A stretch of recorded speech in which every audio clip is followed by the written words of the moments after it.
It's Local Edition. I'm Brad Pomerance. We thank you for joining us. Our guest is Chris Kelly. Mr. Kelly is a candidate for Attorney General. The Democratic primary will be held in June 2010.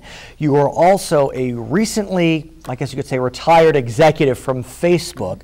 Why does a Facebook executive want to be Attorney General of California? Well, thank you very much for having me, Please. Brad. It's a great opportunity to help change the state. We need to both reduce crime and reform California government, and I feel that I'm ready to do that after having a great experience at Facebook. Well, let's talk about reforming government. You're an attorney. You also were a PhD candidate specializing on the American Constitution. I was. And so I want to talk about the California Constitution. Lots of talk about reforming the Constitution, including through a constitutional convention. Yep. Last one was 1879. What do you think about that? I think it's time for a new constitutional convention. There are two schools of thought that are operating on this right now. One is a group called California Forward, which is putting together a package of potential reforms that will be on the ballot in November 2010. And I think that they're probably going to come up with a pretty good package, which I may support as well. But I think that a convention will allow us to really rethink the way that we operate every day. And it'll allow us to do some of the broader reforms that we need to do, not just the budgetary work, but also initiatives and looking at how we make sure that our Constitution doesn't countenance discrimination. Who would be the delegates at the convention? That's the key issue, is how this would be picked. And the Bay Area Council is a group of businesses that has been putting together proposals, and they've put together what I think is the best one I've seen so far, which is drawing a group of applicants randomly from the grand jury pools in each county, so that you get real citizens involved in this. You can't just sort of reconstruct the same old political structures to let this get done. It has to be regular citizens. But that being said, what you don't know, you don't know. And if you're a real citizen who happens to be a doctor or an engineer, I mean, you just don't know a lot about California government. So how do we expect those folks to be able to write a constitution? I think there can be a great sort of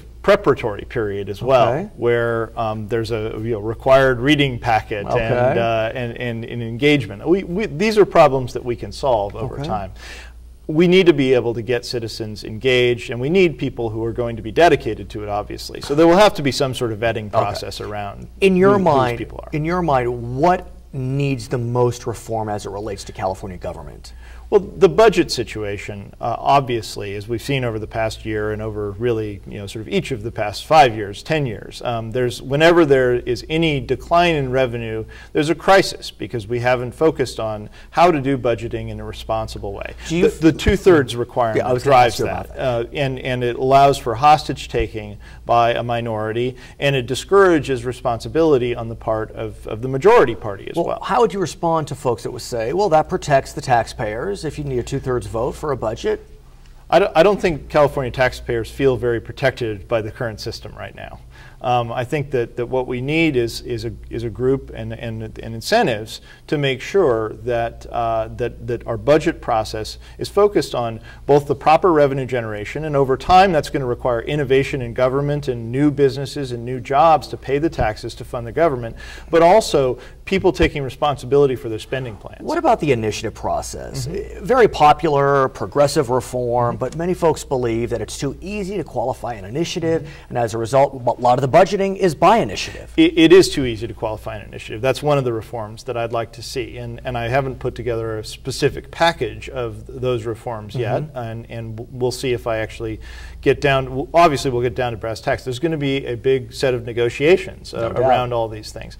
I'm ready, having written founding documents and built built structures for a community now of 300 million people to step into this role. Chris Kelly, we appreciate you joining us. Come back again. Thank you very much for having me. For Local Edition, my name is Brad Pomerance. Now we're going to send you back to CNN HLN.